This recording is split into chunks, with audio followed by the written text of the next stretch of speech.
when we say love yourself, see, all of you have got what we might call a negative self also.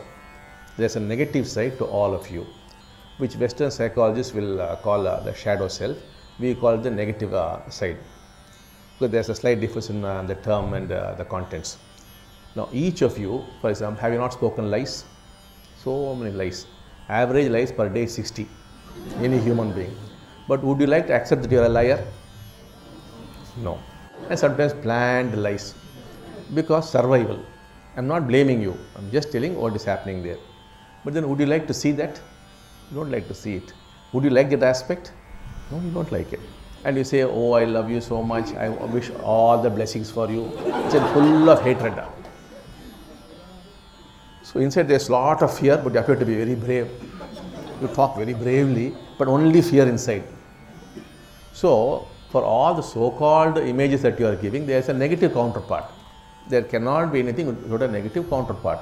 You have jealousy, anger, hatred, violence, lust. You pretend to the most peaceful man in the world while you will be plotting his death and secretly hoping a lorry will go over him, he will be destroyed. But say, I wish you good luck. This negative side you have put under the carpet and it is hiding there, it's in the unconscious. There it is thinking. From there it is creating all the trouble for you. When we say love yourself, we are telling love that. Love that doesn't come, no? A terrible thing. You are hating it. You are hating it, you are afraid of it, you dislike it, you pretend it is not there. It is like getting married to some lady somewhere and saying, oh, I don't know about her, she is not my wife.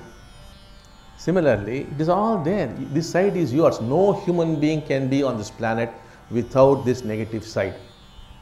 It is just not possible. So, who are the great people? The Mahatma Gandhis and let us say the Ramanas, the Buddhas. What is their basic journey? They know it is there and they accept it and they love it. Whereas you don't see it, you don't accept it, you don't love it. You are running away from it all the time or pretending it is not there. So the journey on spirituality is the first and most important journey. You dig up all these things, remove the carpet, bring it out. It is so, that's all. You are helpless, powerless people. Nobody has got any power or anything. We only imagine we have got. It is there. It is dominating you, it is crushing you. So that is what is happening. So you must dig up and come to terms with it. We can't do anything about it because that contamination is there, like air is contaminated, consciousness is contaminated.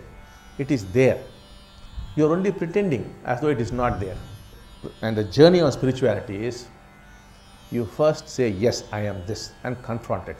And then you see a miracle will take place. That miracle, you find out what it is. So, this is what we mean when we say, love yourself. All this dirt, this muck, which nobody likes. When you don't like it, when you're afraid of it, how will you love it? But then it is possible to love it and say, yes, it is so. It is there. What can you do about it? You can't do anything about it.